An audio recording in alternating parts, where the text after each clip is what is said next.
cisto sebáceo infectado, né? Quem não se deparou com uma lesão dessa? Seja no pronto-socorro, ou você que é médico de família, né? Muitas vezes você atende uma família inteira e com certeza você já viu esse tipo de lesão, né? Eu já recebi muitas perguntas de seguidores, né, médicos aqui, ou alunos mesmo do curso online, do curso presencial, como fazer a exérese de um cisto sebáceo infectado, né, ou cisto epidérmico infectado. Gente, não se faz exérese de cisto infectado. Aliás, não se faz exérese de nenhuma lesão infectada. Diante de uma situação de infecção, você tem que tratar a infecção, né? O cisto vai ficar no segundo plano. Então, nada de fazer exérese, fazer um fuso para tirar o cisto, nada de fazer a exérese do cisto, gente. Então, quando um paciente vem com uma lesão infectada, a conduta é debelar a infecção.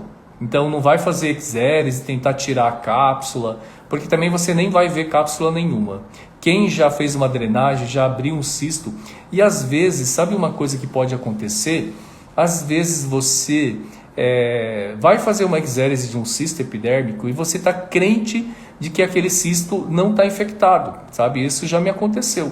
Às vezes você marca a exérese de um cisto, né, do cisto sebáceo, você está crente de que aquele cisto vai ser uma lesão muito simples, como todas as outras que você tirou, e durante o intraoperatório, quando você começa a incisar, de repente você cai numa cavidade já cheia de secreção purulenta, e às vezes aquele tecido amorfo, sabe, totalmente friável, e você fica naquela situação, meu Deus, e agora o que eu vou fazer?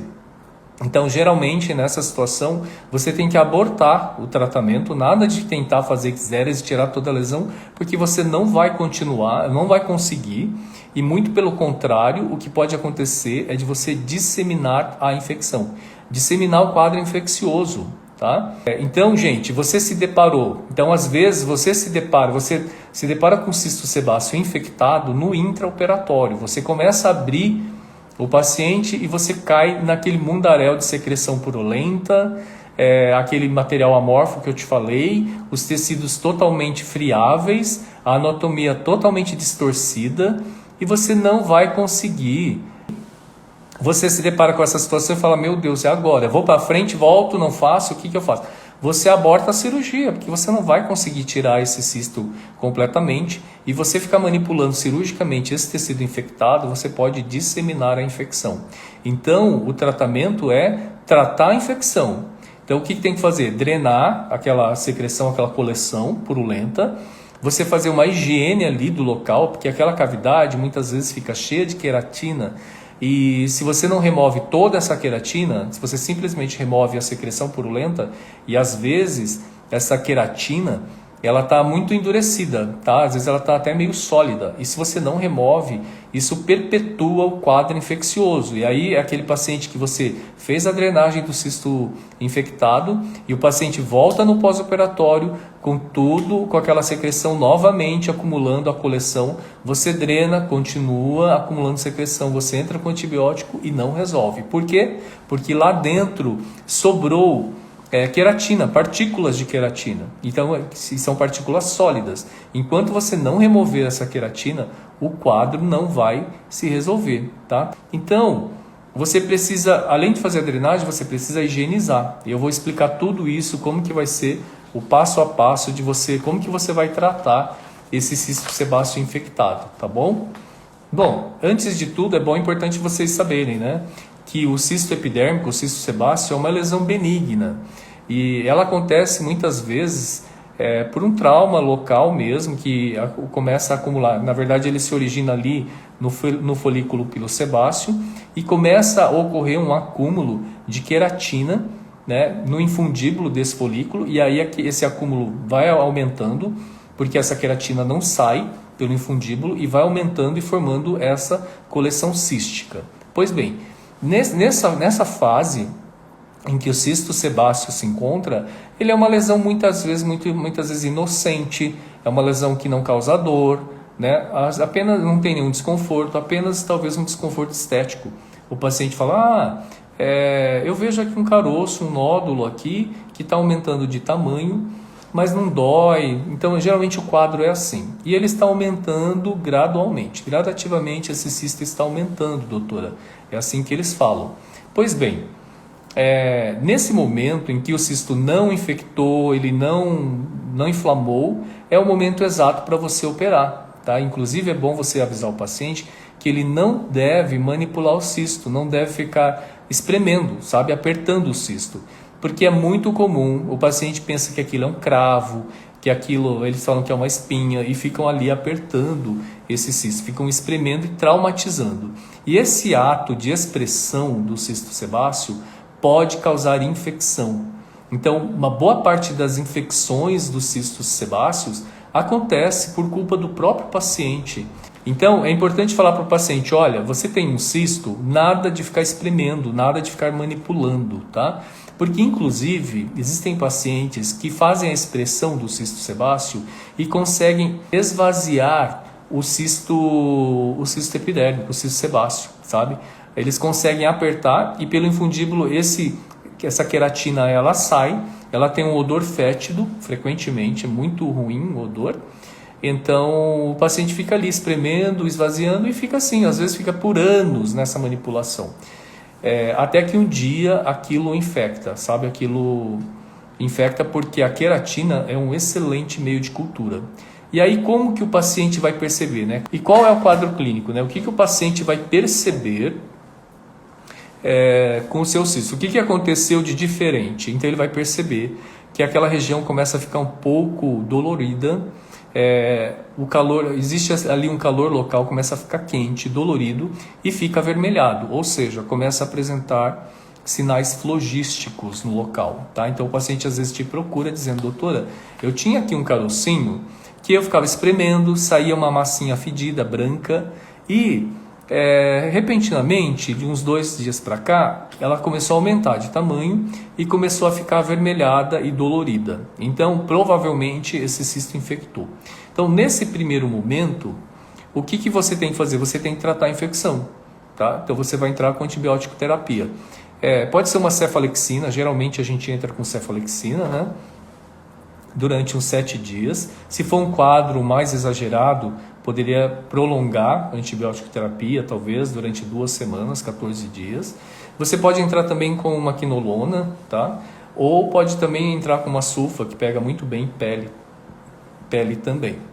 E assim você vai tratar. Se você notou que aquela lesão, aquele nódulo, ele não tem nenhuma flutuação, simplesmente está no início do processo infeccioso, apenas antibiótico terapia.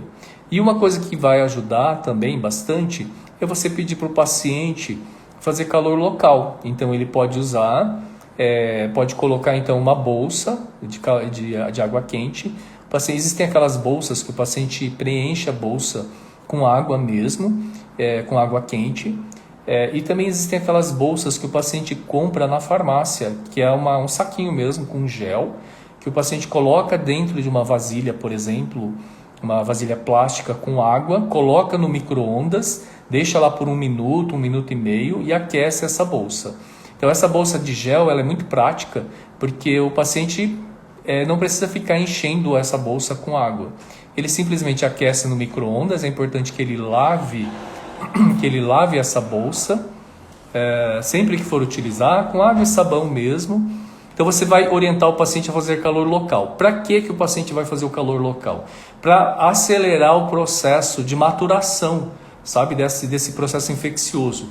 Então, como você palpou ali, você viu que não tem uma flutuação, que você possa então drenar esse cisto, não há uma coleção, então você pode aplicar calor local para que esse processo infeccioso amadureça, digamos assim, entre aspas, evolua mais rapidamente e forme ali uma coleção, tá? E aí você pode então depois drenar esse cisto. Uma coisa que é importante gente, não vamos drenar cisto que não esteja infectado, tá? Nada disso, eu já vi, aliás na televisão já vi, o médico simplesmente pega um cisto que não está infectado, incisa e daí faz a expressão, e aí sai toda a queratina, Gente, e a cápsula? Como é que vai tirar essa cápsula? Se você não remove a cápsula integralmente, há uma chance muito grande desse cisto recidivar. Então é fundamental que você remova toda a cápsula. Mas a gente tem uma aula aqui, já gravei várias lives de como fazer a eczérese do cisto epidérmico, tá bom? Inclusive no YouTube. Então se você quiser, também procura aqui na minha página ou lá no YouTube. Tem vídeos de como fazer a eczérese do cisto epidérmico. Pois bem, que não esteja infectado. Então, se o cisto não está infectado, gente, nada de fazer drenagem. Chegar ali, fazer uma incisão e expressão, né, daquele material todo, aquela queratina, porque não vai resolver o problema do paciente, porque a cápsula vai continuar ali. E mesmo que você tente remover a cápsula, muitas vezes ela está tão aderida aos planos profundos que certamente algum fragmento da cápsula vai permanecer e o cisto vai recidivar. E um detalhe importante, que é importante da gente falar, é que quando o paciente vai aplicar esse calor local com a bolsa, gente, é super importante que o paciente teste a bolsa, a temperatura, sabe, para que o paciente não se queime. Então eu já vi histórias de paciente que aqueceu ou colocou uma água fervendo dentro da bolsa, daquela bolsa que coloca água, e na hora que colocou na pele sofreu uma queimadura. Ou mesmo aquela bolsa de gel que colocou no micro-ondas, deixou um tempo excessivo, aí aquela bolsa ficou extremamente aquecida e quando encostou ali na pele também sofreu uma queimadura. Então eu peço que o paciente teste a bolsa antes de colocar ali no local. Então testa no rosto ou aqui no antebraço para ver se a bolsa está numa temperatura aquecida, porém agradável e suportável, né? Não adianta você aplicar ali uma bolsa extremamente aquecida que pode então o paciente se queimar, tá bom? Então esse é o cuidado. O paciente vai fazendo então calor local. Nessa fase inicial você viu que não tem ponto de flutuação, então você vai entrar com antibiótico terapia. Eu já falei para vocês, a cefalexina, pode ser uma quinolona, pode ser uma sulfa, que pega também muito bem a pele e é um custo bom, né? Uma droga barata. O paciente pode até pegar no posto de saúde.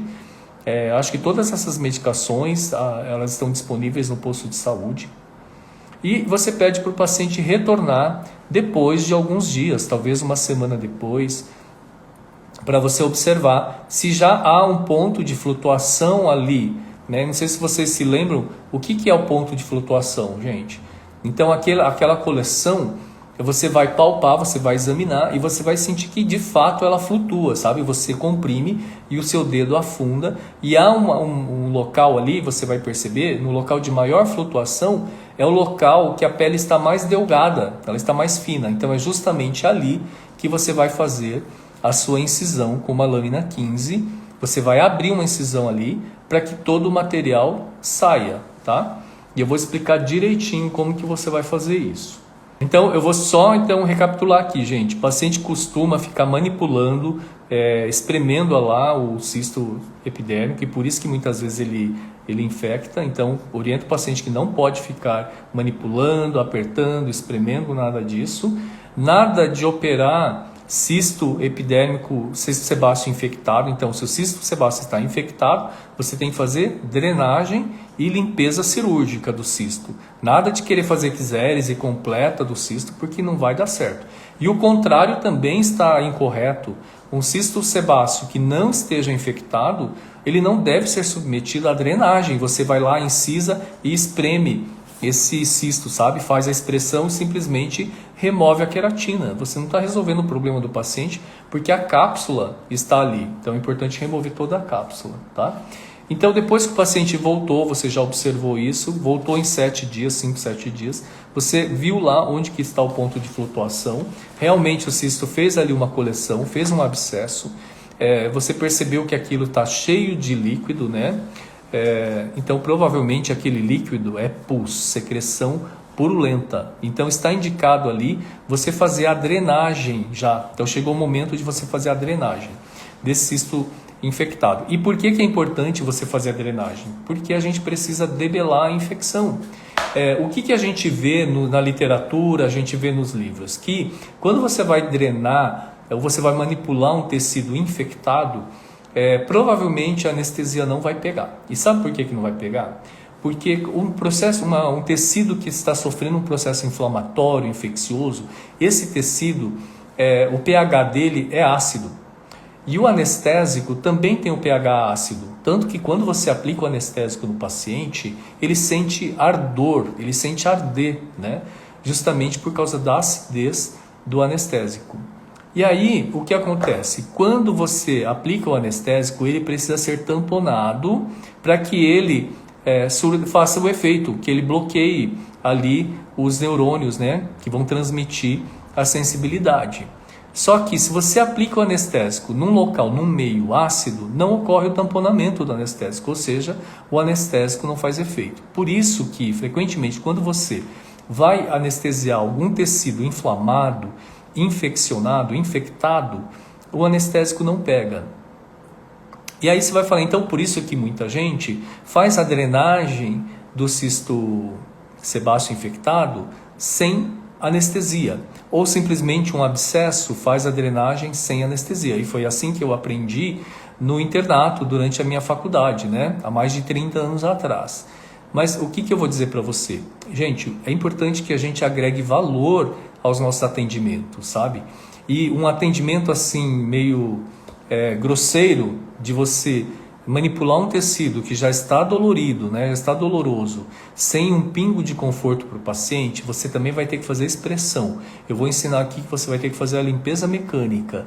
Tudo isso sem anestesia é extremamente desagradável e sofrível para o paciente. E o importante é você oferecer um tratamento diferente, um tratamento diferenciado, porque somente assim você vai conseguir cobrar de forma diferenciada, porque ninguém vai pagar um valor, um bom valor por um tratamento que seja desagradável, que seja sofrível e que seja de maus resultados. Então também não adianta ser algo confortável e que não resolva o problema do paciente, que o paciente vai ter recidiva do cisto, que não vai resolver, ou recidiva do processo infeccioso, um processo infeccioso que perpetue, não vai adiantar, né? Então, é importante que a gente se atente muito a isso. E quando meus alunos vêm, tanto para o curso online quanto para o curso presencial, eu sempre bato muito nessa tecla da gente oferecer conforto para o paciente, né? Para a gente oferecer uma experiência agradável para o paciente. Que o paciente saia do seu atendimento, saia do seu consultório encantado. Então é importante que a gente encante o paciente, porque somente assim ele vai pagar o valor que você está cobrando. E somente assim ele vai indicar alguém para se tratar com você. Então essa experiência tem que ser agradável. E a experiência que eu digo é desde a rede social, a forma como você se comunica com a sua audiência, a forma como a sua equipe se comunica com os seus pacientes, né? Como que é a experiência do paciente no consultório e a experiência dele com você. Você simplesmente fazer um cisto epidérmico, fazer a drenagem de um cisto, né, de forma grosseira, sem oferecer nenhum conforto para o paciente, é extremamente ruim, né? Pesa muito contra você, E na verdade você vai estar fazendo exatamente o que todo mundo faz. E se você faz exatamente o que todo mundo faz, você vai precificar exatamente como todo mundo, né? Como é que você vai precificar o seu serviço de forma diferenciada, que te dê dignidade, né? Porque hoje os planos de saúde pagam o quê? Você fazer uma drenagem do cisto epidérmico, não sei nem se você vai ganhar R$50. Então, para que você consiga cobrar por um serviço desse o valor de uma toxina, então eu estou falando isso porque todo mundo aqui sabe quanto vale uma toxina, e é possível você cobrar o valor de uma toxina por uma drenagem de um abscesso, a drenagem do cisto epidérmico, desde que você agregue valor, desde que você preste um serviço diferenciado. Então eu sempre falo para meus alunos, tanto do curso online quanto do curso presencial, o Márcio sabe muito bem disso, eu tenho aulas específicas disso, que é fundamental que você ofereça um tratamento, um serviço de valor, de alto valor, para você poder cobrar a altura, tá bom? E aí, por que eu dei toda essa volta, falei de tudo isso? Porque sim, eu anestesio um cisto epidérmico, um cisto sebáceo infectado para eu fazer a drenagem. Porque eu prezo pelo conforto do paciente. Mas aí você vai falar, tá, mas a anestesia não pega. Não pega exatamente ali nos tecidos que estão inflamados, que estão infectados, né? Então ali exatamente não vai pegar, mas na borda, em volta daqueles tecidos, vai pegar anestesia. Então se você anestesia em volta, obviamente que o miolo vai estar anestesiado. E eu vou ensinar isso para vocês. Então eu acho que assim, a grande lição aqui é que vocês aprendam, primeiro, diagnosticar um cisto epidérmico, um cisto sebáceo infectado, saber conduzir, porque eu vejo assim muita gente que não sabe conduzir um cisto sebáceo infectado, e além de saber conduzir, conduzir de uma forma, que eu digo de uma forma diferenciada. E talvez a palavra certa talvez fosse de forma extraordinária, porque quando você oferece um tratamento extraordinário, você pode cobrar altura. Tá bom? Então, como que vai ser essa anestesia? Eu acho que o grande segredo aqui, então, seria eu vou explicar para vocês como que eu faço a anestesia desse cisto que está infectado. Tá? Então, vamos lá. Então, imagine aqui, você tem lá o cisto epidérmico, que ele era inocente, o paciente fala para você, doutor, faz uns 3 dias que esse negócio começou a crescer, começou a aumentar de tamanho, ficou vermelho, está dolorido, isso me limita a movimentação, eu não consigo deitar de costas, aquilo começa a doer muito e ele aumentou muito de tamanho. Então, claro, esses são sinais de que esse cisto infectou, né? Então, provavelmente ali há uma coleção de pus. Então, você vai palpar ali, você vai ver que há uma flutuação, ou seja, ele está molinho, sabe? Está pedindo para ser drenado. Então, o que eu vou fazer? Eu vou fazer a anestesia, e vocês já viram que eu faço anestesia assim, várias vezes. Então, se o tecido está todo inflamado, você vai ver que o tecido está ali, você palpa, né, ele está todo infiltrado, é uma área relativamente bem maior, então se o cisto está aqui no meio, é uma área maior de tecido inflamatório, infeccioso. Você vai fazer anestesia, você vai pegar um anestésico que é a lidocaína com vasoconstritor, e eu faço, vocês já me viram fazer isso, eu pego uma seringa de 5, eu nem diluo o anestésico, porque eu quero que haja o efeito vasoconstritor. Eu vou entrar de forma perpendicular, tá? Introduzo com uma agulha de insulina, gente, sempre uma agulha de insulina, a mais fina que tiver, tá bom? Tem uma que é 45 e a outra que é 30, o diâmetro, tá? Eu uso a de diâmetro 30. E eu entro perpendicular, assim que eu atravesso a pele, eu aspiro para ver se não houve cateterização de algum vaso, então geralmente não. Eu pego então aquela agulha de insulina, eu coloco aqui, introduzo a agulha bem lentamente, introduzo a agulha, aspiro para ver se não peguei nenhum vaso, injeto ali aproximadamente 0,2 ml do anestésico. E vou fazendo isso em pontos assim, olha, e sempre com a agulha perpendicular. Nunca direciono a agulha para o centro, assim, não direciono para a lesão, porque senão eu posso disseminar a infecção. Na hora que eu volto com a agulha, eu trago secreção purulenta e aí eu simplesmente posso disseminar esse quadro infeccioso. Então, não, a agulha vai entrar perpendicular e longe um pouco, mais ou menos meio centímetro distante daquele processo infeccioso, justamente na pele sã. E vou fazer todos esses pontos aqui. O último ponto que eu vou infiltrar é o local exato da incisão, onde eu vou incisar a pele para drenar essa secreção purulenta. Então aqui eu tenho a incisão que eu vou fazer aqui, eu introduzo a agulha e faço uma infiltração do anestésico bem intradérmica. Então eu vou ver aqui essa pele, ela distender. Você coloca só o biselzinho, como ali a pele está bem fininha, porque já está flutuando, então você também não pode introduzir a agulha muito profundamente, porque senão você vai injetar anestésico dentro do cisto, né, no meio daquele pulso, daquela secreção purulenta, e de nada vai adiantar. A infiltração ela tem que ser bem intradérmica, então você coloca só o biselzinho, a pontinha da agulha, injeta, vai introduzindo um pouquinho mais, injeta, você vai ver que a pele vai ficar pálida, então você está no plano certo. Se você introduziu a agulha e o anestésico está indo muito facilmente, está fluindo muito facilmente, você está injetando o anestésico dentro do cisto, né? Dentro da secreção purulenta, dentro do abscesso, de nada vai adiantar. Pois bem, você fez. E por que por último que eu vou fazer essa infiltração bem aqui no ponto de flutuação? Porque se por acaso, inadvertidamente, eu entrar dentro da secreção, dentro do abscesso, eu não posso pegar essa agulha que está contaminada com essa secreção purulenta e depois fazer anestesia aqui em volta, porque eu estarei disseminando esse quadro infeccioso.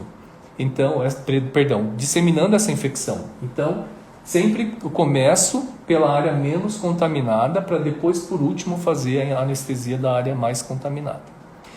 Pois bem, eu aguardo aqui uns 5, 6 minutos, porque o anestésico com vasoconstritor, você precisa esperar uns 6 minutos para que se estabeleça o efeito vasoconstritor. Então você aguarda, conversa com o paciente, e aí você vai perceber depois desse tempo que ocorre um empalidecimento aqui no local, né? Ocorre esse empalidecimento. Então é sinal de que já fez o efeito vasoconstritor. Pois bem, então aí você pode fazer a incisão, você vai pegar uma lâmina 15 mesmo. Se você não tiver o cabo do bisturi, você pode fazer só com a lâmina mesmo, empunhando a lâmina diretamente, ou você encaixa a lâmina no cabo de bisturi e você vai fazer ali a drenagem. Gente, tudo isso com luva estéreo, tá? Eu já vi muita gente fazer procedimentos, até biópsia eu já vi, com luva de procedimento. Não, gente, todo procedimento na cirurgia dermatológica, na pequena cirurgia, é luva estéreo do começo ao fim, é campo cirúrgico estéreo na mesa de cirurgia para você colocar um instrumental cirúrgico, é campo fenestrado no paciente estéreo também e todo instrumental estéreo, tá bom? Bom, você vai fazer a incisão ali, você vai incisar com a lâmina 15, vai fazer uma incisão de aproximadamente meio centímetro, talvez 1 centímetro, e você vai perceber que nesse momento aquela secreção purulenta ela começa a drenar por essa incisão. Então aí você vai fazer a expressão. E por que é confortável para o paciente você fazer essa infiltração anestésica? Porque a hora que você vai fazer a incisão, ele não vai sentir a dor, sabe, do corte. É muito triste você você incisar a pele do paciente e ele sentir a lâmina cortando a sua pele. Então é importante sim fazer essa infiltração anestésica, tá? Depois que então você fez essa incisão, você vai começar a fazer a expressão. Então você vai começar a espremer esse cisto e como essa região ela está infectada, ela é muito sensível, é muito dolorida. Então é muito grotesco você fazer essa expressão, você espremer esse cisto de forma fria, né? Sem nenhum anestésico. Então quando você faz esse bloqueio anestésico que eu ensinei para vocês, o paciente não sente nada. E você fica muito mais tranquilo, muito mais tranquila para fazer a expressão e esvaziar todo o cisto. Pois bem, aí você acha que acabou a cirurgia, que terminou o procedimento? Nada disso. O que acontece? Às vezes, lá dentro, você tem grumos de queratina, sabe? Às vezes essa queratina do paciente, ela se solidificou. E ela não ficou liquefeita e não saiu totalmente pela incisão que você fez. Aí o que acontece? Você fala, já espremi, saiu toda a secreção purulenta. E aí, se você para por aí a cirurgia, sabe o que pode acontecer? O paciente retorna com aquela coleção novamente formada. Você fala, meu Deus, mas eu drenei, prescrevi antibiótico terapia, o paciente continua formando secreção de novo. Aí você vai lá, isso já aconteceu comigo, tá? Por isso que eu estou falando isso para vocês. Aí você vai lá, faz a incisão de novo, espreme, dá antibiótico, o paciente volta de novo, daí uma semana coletando secreção purulenta novamente. Sabe o que aconteceu? Lá dentro daquela coleção sobraram grumos de queratina, que às vezes você fazendo a expressão não sai tudo totalmente. E aí é importante que depois que você faz, sobretudo no cisto sebáceo infectado e também nos abscessos, é importante fazer isso, você dar como que eu vou te dizer? Dá uma investigada lá dentro, naquela coleção, ali naquela cavidade, se não sobrou nenhum fragmento de tecido de queratina ou de algum tecido desvitalizado, tá? Então o que você vai fazer? Eu pego uma pinça Kelly, por exemplo, pego um Kelly ou uma pinça de Addison sem dente, pego uma gaze, introduzo lá dentro, bastante gaze, um pedacinho lá dentro, introduzo a ponta da gaze e faço uma higiene, assim, uma limpeza mecânica mesmo dentro do cisto e tiro aquela gaze, vou tirando os fragmentos. E frequentemente você vai ver que vai saindo pedaços de queratina. Enquanto esses pedaços de queratina, esses fragmentos de queratina não forem eliminados, não vai resolver o processo infeccioso do paciente, aquele processo infeccioso vai perpetuar. Já me aconteceu isso, o paciente ficou retornando e aquele processo infeccioso perpetuando, porque lá dentro estava cheio de pedaços de queratina. Então só depois que eu comecei a lavar lá dentro, então o que eu faço? Eu fiz a drenagem, fiz a incisão, fiz a expressão, eu pego uma gaze com a pinça, limpo lá dentro, delicadamente, gente, e por isso que é importante que o paciente esteja anestesiado dessa forma que eu ensinei vocês. Então o que a gente tem que fazer? Você precisa fazer a limpeza cirúrgica. O que seria interessante você fazer? Você pode pegar uma seringa, né? Aspira soro fisiológico, tudo estéreo, gente, por favor, tudo estéreo. Injeta lá dentro o soro sob pressão, que vai sair toda aquela queratina, aquela sujeira. Além de você limpar ali dentro com essa pinça e a gaze. Se o paciente está anestesiado, ele não vai sentir nada, vai ser muito confortável. Mas se o paciente não estiver anestesiado, vai ser uma experiência extremamente desagradável, sabe? Que vai pesar contra você. O paciente vai sair do teu consultório ou do local onde você atende e falar: Deus que me perdoe, nunca mais eu quero passar com esse médico. Então é super importante que a gente tenha essa delicadeza no trato com os tecidos, né? No trato com o paciente, para que você ofereça uma experiência de valor, né? Para que você consiga cobrar também a altura. Então você precisa oferecer um tratamento diferente, diferenciado. Não adianta ser aquele tratamento grosseiro, meio bruto, né? Que muita gente, a maioria faz. Vou dizer para vocês, essa é a maioria faz assim. Então a gente precisa ser diferente, tá? Então eu acho que é super importante você limpar a cavidade, tá bom? Porque enquanto você não fizer isso, ali dentro ficar fragmentos de queratina ou fragmento de tecido desvitalizado, tecido necrótico, aquilo não vai evoluir bem. Não adianta você dar quilos e quilos de antibiótico para o paciente, tá? Outra coisa, então você fez essa limpeza, é importante drenar, colocar um dreno no local, tá bom? Porque não adianta, porque às vezes por isso que é importante também que essa incisão não seja uma incisão muito pequena, às vezes uma incisão de 5 milímetros. O que vai acontecer? Em um dia aquilo pode fechar, pode obliterar, e aí começa a acumular secreção purulenta novamente. E aí pode recidivar esse quadro infeccioso. Então, ou nem resolver o quadro infeccioso, né? Então faça uma incisão generosa de mais ou menos 0,8 centímetro, 1 centímetro mais ou menos, para que o paciente consiga higienizar depois, jogar água. Se no chuveiro ele conseguir colocar o esguicho de água lá dentro, né? Se não for doloroso para ele, é importante fazer, porque vai sair toda aquela secreção, todo aquele tecido necrótico, infectado lá de dentro, e aquilo vai resolver. E como que você vai fazer o dreno? O dreno você pode comprar, né? Tem o dreno de Penrose fino, médio, mais largo. Você compra o dreno de Penrose nas lojas cirúrgicas, mas talvez na sua cidade você não encontre. Ou às vezes você está ali no local onde você está atendendo, no teu consultório ou no hospital, e ali não tem um dreno disponível para você. O que você vai fazer? Você vai pegar, sabe a luva? Não tem essa parte do punho aqui da luva? Ela tem uma parte que como que eu vou te dizer? É uma parte mais grossinha aqui do punho. Então o que eu faço? Eu corto essa parte do punho, ou você pode, se for um cisto pequeno, né? Um cisto de aproximadamente 2 centímetros e meio, 3 centímetros, você pode colocar um pedaço dessa parte aqui da luva. Ou você pode cortar um dedo também, o dedo da luva. Só que o dedo ele é muito largo. E dependendo do cisto, se for um cisto relativamente pequeno, de 2,5 centímetros, talvez você não consiga colocar o dedo de luva lá dentro. Então, essa parte aqui do punho da luva, que você pode cortar, e você coloca ali, introduz ali dentro do cisto. E aí você coloca um chumaço de gaze, e é importante que esse dreno fique uma boa parte para fora. Porque o paciente, se você coloca ele muito curto, às vezes esse dreno pode se perder lá dentro. E se o paciente falar: doutora, eu não vi dreno nenhum, nenhuma mangueirinha, nenhuma borrachinha saindo, e agora? Aí o que acontece? O paciente volta para o teu consultório, você pega uma pinça ou um Kellyzinho, coloca lá dentro e você vai pescar esse dreno, tá? É muito difícil disso acontecer, mas pode acontecer. Então, se o dreno se perder, você tem que introduzir uma pinça, Kelly, qualquer coisa assim, e você retira esse dreno que se perdeu lá dentro. Por isso que é importante que você deixe uma porção generosa para o lado de fora, para que o paciente retire, remova tranquilamente no banho. Então você deixa esse dreno saindo, coloca um bom chumaço de gaze, você cobre então tudo isso com micropor, deixe bem ocluído, porque aquilo vai ficar vazando secreção purulenta, um pouco de sangue, e pode sujar a roupa do paciente. Então é importante que o paciente remova, é importante que você proteja bem esse local para não sujar a roupa do paciente. E quando que o paciente vai remover esse curativo?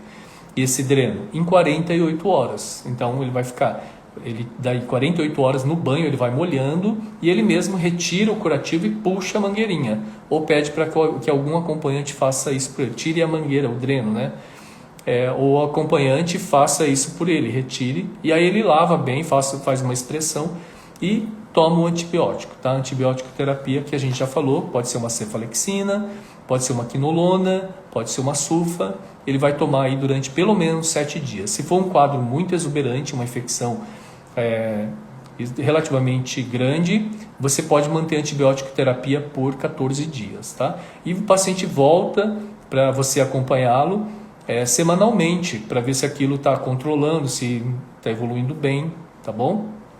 Uma coisa, nada de dar ponto. Gente, você drenou uma lesão infectada, não vai suturar aquilo, né? Aquilo é importante que fique aberto, justamente para que drene toda aquela secreção, para que haja uma limpeza mecânica mesmo durante o banho, aquilo saia, tudo. Então não pode fechar, não pode dar ponto, tá? E aí o paciente vai depois então manter esse antibiótico terapia, e aí por 1 semana, 2 semanas talvez.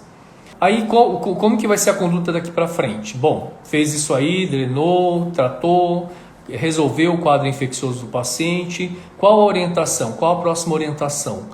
Que esse cisto pode recidivar, como pode não recidivar.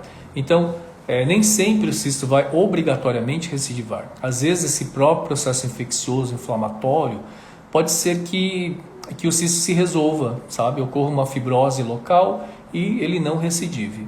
Mas há uma possibilidade muito grande de que esse cisto sebáceo volte a se instalar, ele volte a acumular queratina, né? Que ele recidive. E eu oriento o paciente dizendo o seguinte... eu falo assim para o paciente, olha, pode ser que o cisto vá voltar, pode ser que ele não volte. E como que você vai saber que ele está voltando? Geralmente, lá pelo 4º mês, começa a formar um carocinho exatamente no mesmo local. E esse carocinho começa a crescer. E quando ele tiver o tamanho aproximado de um grão de feijão, é o momento da gente operar. Então você não mexa, não esprema, não fica batendo, não mexa nesse cisto. E quando ele tiver o tamanho de um grão de feijão, você me procura e a gente opera. Também não deixe crescer muito, porque senão ele pode inflamar novamente. E aí não adiantou nada, a gente vai ter que fazer todo o processo de drenagem, limpeza cirúrgica, tudo novamente. Então não perca a oportunidade de fazer a cirurgia quando tiver o tamanho de um grão de feijão. É assim que eu oriento o paciente. Juan está perguntando, como que vai fazer o curativo depois que o paciente retira? Ele vai fazer um curativo simples, com gaze e micropor mesmo, porque se estiver secretando muito, porque senão vai ficar sujando a roupa dele. Vai lavar com água e sabão neutro, sabonete neutro mesmo. Importante é a limpeza mecânica, água e sabão, muita água lá no chuveiro.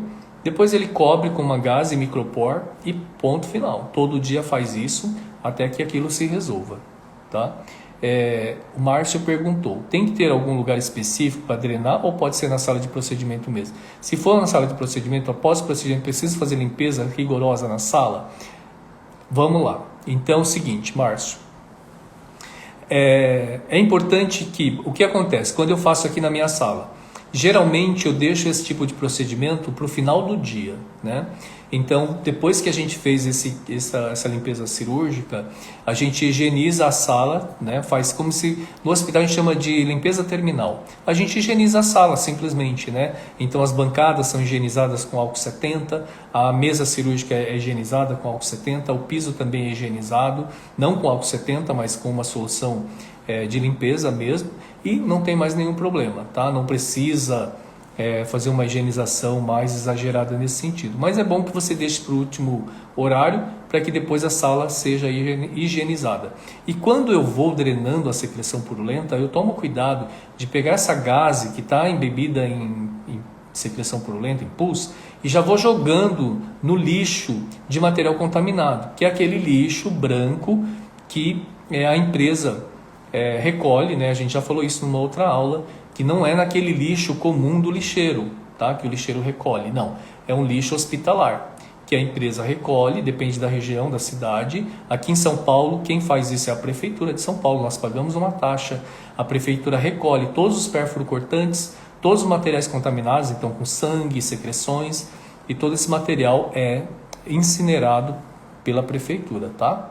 Alguém perguntou mais alguma coisa. Você indica mupirocina? Não, Mariana, não vai adiantar, sabe? Quando o paciente já está nesse grau de infecção, só antibiótico terapia sistêmica, via oral mesmo, tá? Não vai adiantar aplicar mupirocina, não. Juan perguntou, sem colocar pomada? Não, nada de pomada antibiótica num quadro infeccioso desse. É antibiótico, sistêmico, tá? Antibiótico tópico não vai resolver, não. Inclusive, eu vejo que os dermatologistas gostam muito de aplicar antibiótico tópico. A única situação que eu aplico antibiótico tópico por exemplo, eu tirei acrocordas aqui da região cervical ou alguns seringomas aqui. Não prescrevo antibiótico sistêmico via oral, mas sim antibiótico tópico, às vezes uma mupirocina. Ou eu gosto muito de usar o Verutex, tá? Que é o ácido fusídico, que ele tem uma cosmética muito agradável para o paciente usar, então eu gosto de usar o ácido fusídico, né, o Verutex. Não gosto muito de usar mupirocina. A mupirocina também ele tem uma cosmética boa, né, porque ele é um creme. O que eu não gosto de usar é nebacetina, é omicina. Primeiro porque ela pode causar ali uma dermatite de contato, e também eu não gosto muito porque ela é uma pomada, né, então ela é muito oleosa, eu acho meio desagradável para o paciente usar, tá bom? Bom, gente, nós falamos aqui quase uma hora. Muito obrigado, gente, pela presença de vocês. É sempre muito bom estar aqui, passar um pouquinho do que eu sei para vocês, porque dessa forma o meu conhecimento, né, ele se dissemina, se espalha, e a gente consegue beneficiar tantos pacientes, não só os meus pacientes, mas os pacientes de vocês. Então isso é o que me gratifica, o que me move, né, transmitir o meu conhecimento, tá bom? E vou pedir que vocês me acompanhem, tá bom? No Facebook, Cursos de Cirurgia Dermatológica, curtam lá minha página, sigam lá também. E também no YouTube, lá no YouTube é Dr. Ed Wilson Rossoy, tá bom? A Honorina já está inscrita, então te vejo lá no nosso workshop, tá bom? Gente, tchau, tchau, muito obrigado. Boa noite.